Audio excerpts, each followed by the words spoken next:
Assalamualaikum warahmatullahi wabarakatuh.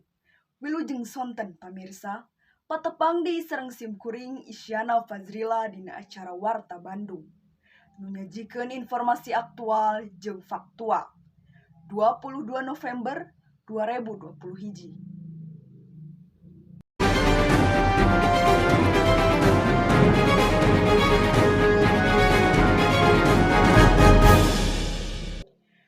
Hujan anu nyecrek sapeting jeput ngabalubarkeun mangratus-ratus imah warga di Desa Mekar Pawitan, Kecamatan Paseh, Kabupaten Bandung ka keum caah anu jerona nepi ka 50 cm.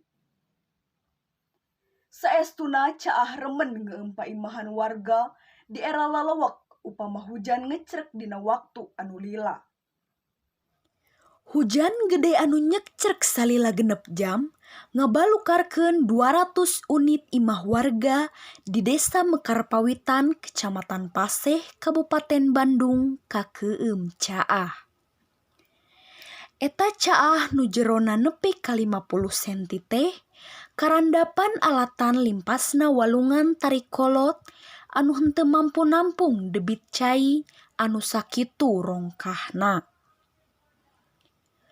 Eta caah teh ngabalukarkeun kagiatan warga jadi gejed. Warga anu boga karep iinditan kapaksa mentasan eta caah sangkan bisa kaluar ti palmahan.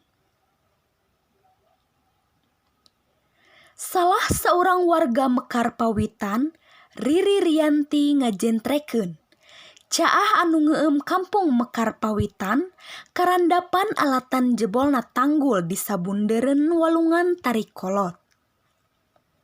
Saestuna warga Mekar Pawitan ngarasa wegah kudu nyinghareupan musibah caah anu narajang meh sabantauna. Ini hujan memang dari jam berapa, Bu? Dari jam 1 kalau nggak salah dia malam. Iya. Sampai pagi tadi belum. Iya, lagi tapi.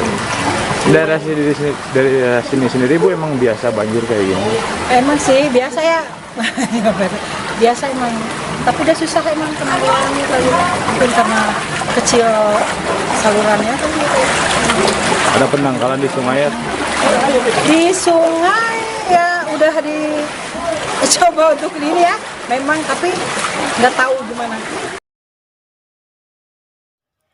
Caah alatan limpasna walungan tarikolot lain anu munggaran karandapan di eta lalawak. Pangna kitu eta caah teh lain ukur karandapan alatan hujan anu nyecrek. Oge alatan sedimentasi dina dadasar walungan. Isyana Fazrila, Jabar TV. Sakitu warta anu tiasa simkuring dugikeun dinten ieu. Simkuring Isyana Fazrila permios undur diri.